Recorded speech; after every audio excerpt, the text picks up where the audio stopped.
This is a video demonstrating a provisional cast on and specifically a crochet chain provisional cast on. I'm going to set aside these for later and we're going to start by crocheting a chain. First step is to make a slip knot where you make a circle with your yarn and then pull up a loop, and that's going to go onto the crochet hook. Try to keep it a little loose, especially if you are not generally a crocheter. People tend to do this tightly. It's a good idea to have a hook that's a similar size to your knitting needle, and if anything, go bigger because that'll help keep it loose and make the next step easier.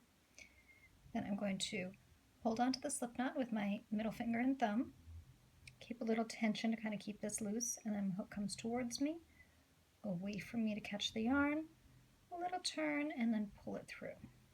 Again, keeping it a little loose. And every stitch or two you'll want to let go and hold a little closer.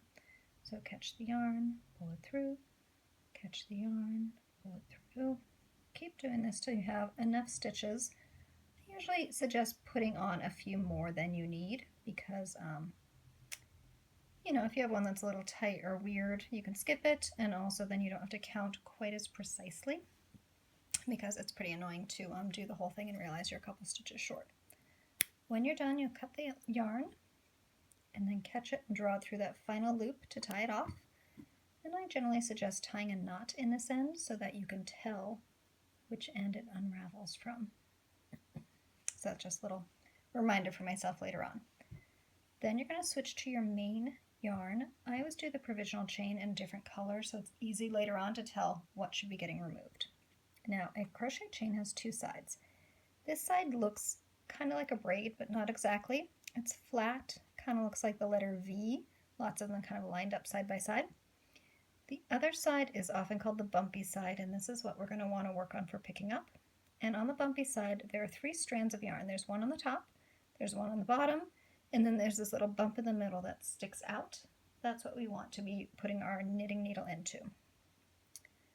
So I'm going to, not my hook, my needle. Now, if the first one's a little funky, skip it. That's one of the reasons we have extras. So I'm going to go underneath that little middle bump that sticks out. And for the very first stitch, I'm going to sort of fold my yarn a little bit so I can hold a loop in my hand and lasso the needle. And I'm holding on here with my left hand and stretching it a bit so I can sneak that through. And what ends up on my needle is a loop in the new color of the yarn. Then again, I'm going to go under, making sure I'm catching that bump. If you catch anywhere else, you'll get your stitches cast on, but you won't be able to take the chain out easily later. So under the bump, wrap your yarn like you're knitting. I'll switch hands in a minute. And exit the stitch. Under the bump, wrap your yarn, exit the stitch, and you'll keep doing this until you have enough stitches on your needle. Now, if you had some extra, you aren't going to go all the way to the end, unless you have some funny tight ones that you need to skip in the middle. So do make sure to count the stitches that are on your needle as you go, or pause and just count them up visually.